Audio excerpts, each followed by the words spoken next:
Vanessa, furiosa, agride Graciele e Zezé toma partido.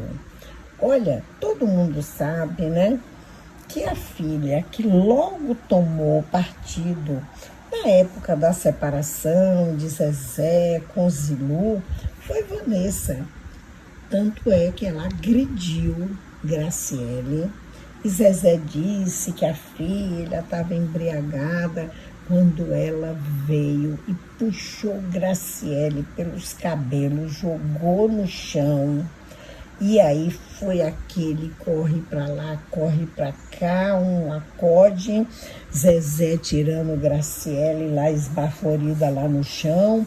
E nessa época Vanessa ainda era casada com Marcos Buarque. Marcos Buarque pegou Vanessa e levou para casa, né? Zezé, e aí a coisa, enquanto Zilu estava morando nos Estados Unidos, e não podia vir para o Brasil, porque ela estava lutando por conseguir o green card. Então, tudo que era festa da família, a Graciele pousava como se fosse a matriarca da família e ainda como se estivesse administrando os filhos de Zezé e de Zilu, que Zilu tinha abandonado os filhos, né? Pois é, mas quando Zilu conseguiu brincar, que veio para o Brasil, as coisas começaram a ficar bem diferentes. Graciele isolada, não vai mais nas festas da família. Vanessa, como vive, sustentada por Zezé. Então ficou sempre alisando, amanteigando Graciele, fazendo de conta que estava do lado dela. Mas agora que Vanessa está com um problema muito sério, seríssimo, porque Vanessa tem aquelas crises de pânico, de depressão, e parece que houve uma briga com o Dado Dolabella, ela ficou fora, ninguém sabe se foi por alguma marca, alguma coisa, outros dizem que foi hospitalizada, não é? Pois é. Então, disse que ela tentou ajuda de Graciele e nada. Graciele não apareceu, tirou o corpo e disse que ela procurasse a mãe dela, que ela não estava pronta para tomar conta de Vanessa e que a mãe é que era responsável por ela. Vanessa disse que, dizem que Vanessa agrediu, disse um bocado de coisa para ela. E Zezé disse que Vanessa respeitasse Graciele. Olha que ela estava grávida, que está grávida e não podia se contrariar. Olha, disse que foi um auê. E agora, vocês que ainda não estão inscritos no canal, vocês se inscrevem, dão aquele like, deixa o seu comentário, mas eu vou continuar falando. Olha, essa situação entre Vanessa e Graciele e Zezé de Camargo expõe as profundas feridas e rivalidades que surgem nas famílias quando o passado e o presente colidem de forma tão pública e tensa.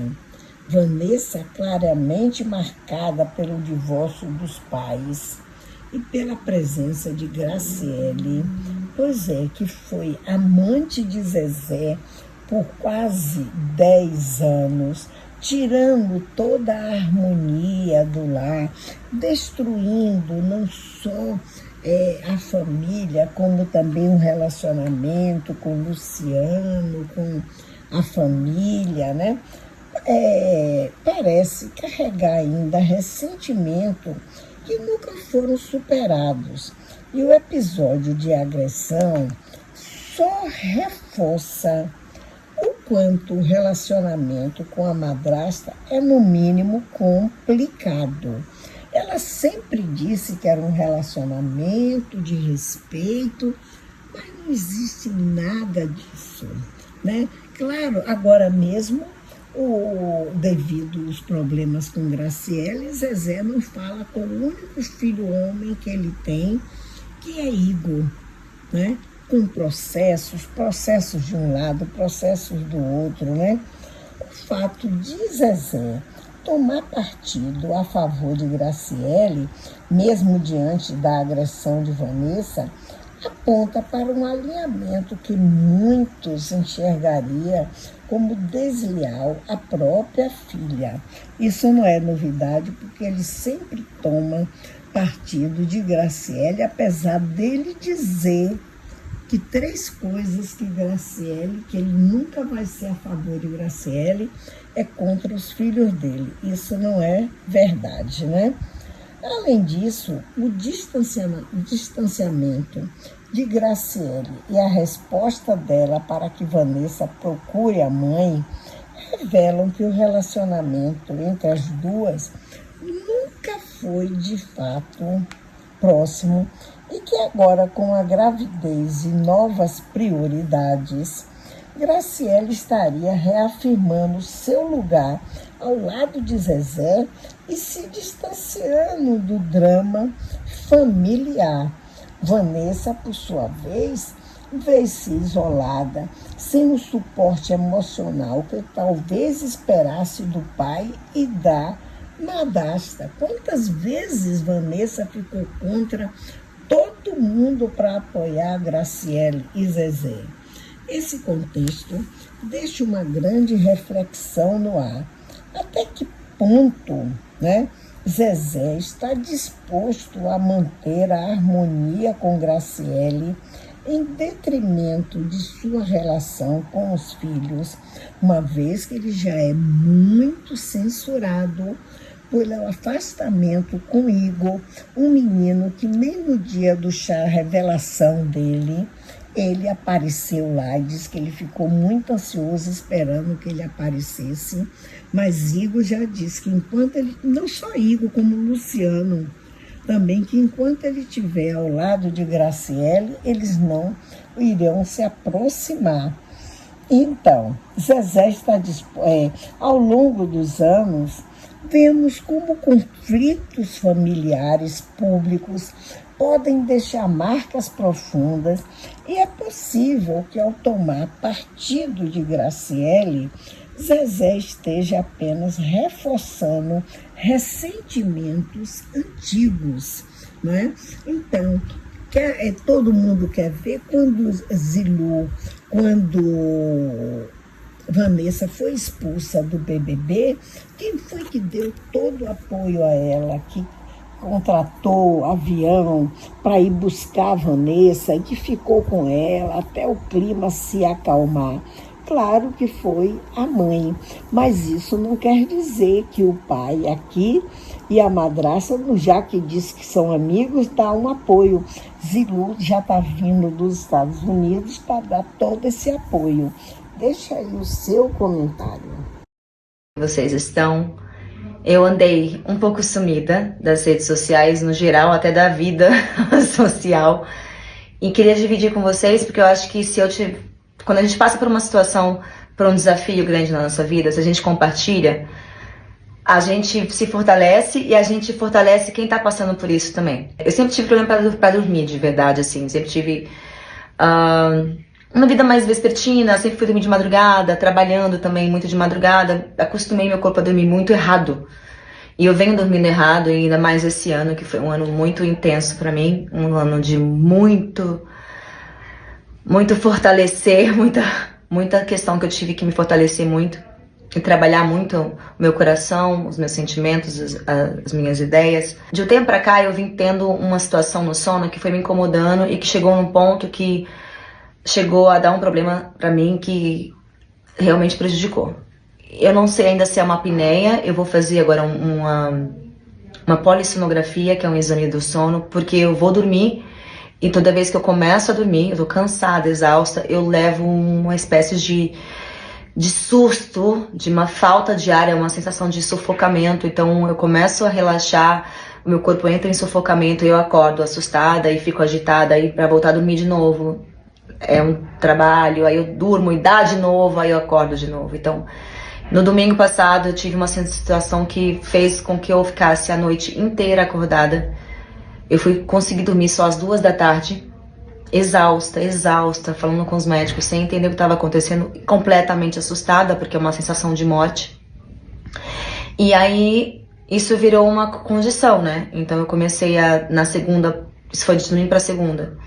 Não, desculpa, de sábado para domingo. De domingo para segunda, eu também tive esses episódios, mas consegui dormir um pouco mais cedo. Olha isso, 10 da manhã. Mas olha o tempo que levei, então foi um pouco melhor. Comecei a estudar sobre apneia, que é essa obstrução, seja por causa do sistema nervoso, por causa de uma espécie de alagamento das nossas laringes e que interrompe a passagem de ar. E comecei a estudar sobre a apneia e vi que tem muita ressonância comigo, porque tem muitos sintomas que eu tenho, às vezes acordar muito cansada, de ter muitos pesadelos que tem a ver com essas apneias. Existem vários tratamentos, mas tem que saber primeiro. Só que isso é uma coisa que me assustou muito. E, obviamente, eu fiquei meio fora do ar, até para trabalhar, para fazer as coisas. E quando você é mãe, a gente se cobra muito em estar bem o tempo inteiro. Não, como assim eu vou ficar como mãe num domingo e não dormir às 2 da tarde exausta, sabe? Eu tava culpada de não ter tido as noites de sono para não estar aqui. Então, tudo mexe muito com a nossa cabeça, mexeu muito com a minha cabeça. Foram 3 dias que eu fiquei bem assustada. E a gente se questiona às vezes por que a gente vive momentos, o que eu quero dividir com vocês, contando um pouco esse relato.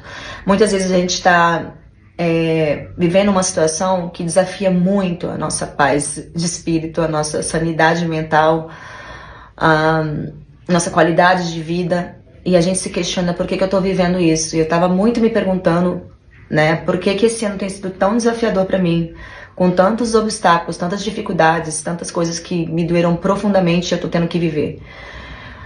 Eu tava vivendo, né, esses últimos dias uma sensação de morte, sabe, uma sensação horrorosa. E eu falei, por que eu tô vivendo isso? E questionando muito a Deus, por quê? Quando a gente se ajoelha, quando a gente toma a atitude de orar, as respostas vêm. Então, o que eu quero falar com vocês, quando você estiver passando por um momento difícil na sua vida, confia que se você pedir ajuda, se você se ajoelhar e sinceramente precisar de ajuda, se você pede, vem. Em mim vem em forma de elucidações no meu próprio pensamento que foram me indicando caminhos e me mostrando, sabe? Eu já tô vivendo essa situação, mas menos assustada. Então ontem eu comecei a orar e chorando, cansada, às 5 da manhã, querendo dormir, não conseguindo. Eu comecei a refletir sobre tudo que eu tenho passado na minha vida nos últimos anos, os caminhos que me levaram a estar vivendo essa situação na minha saúde e como eu posso daqui conseguir evoluir e mudar isso na minha vida. Eu posso mudar isso? Eu tenho chance de mudar isso? Eu tenho chance de mudar isso. Então, várias reflexões passaram, o que eu preciso fazer, mas a principal delas foi entender que tudo que a gente passa na nossa vida, das coisas mais lindas, as coisas mais difíceis e dolorosas, elas têm um propósito. E o propósito nunca é com que você morra, com que você se destrua, com que seja uma dor, um castigo. Para mim ficou muito claro ontem que é uma forma de despertar geral, para várias coisas na minha vida que estão acontecendo que eu preciso despertar. E esse despertar, às vezes, vem por forma da dor, porque às vezes a gente não desperta na alegria, no bem bom, no confortável. E às vezes o universo quer que você dê uma reviravolta, porque ele tem um plano maior para você que você pediu.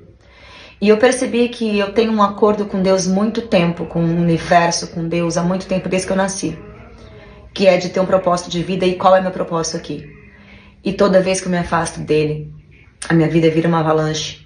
E aí algo muito forte me traz de volta para o meu propósito e me traz de volta ao meu centro.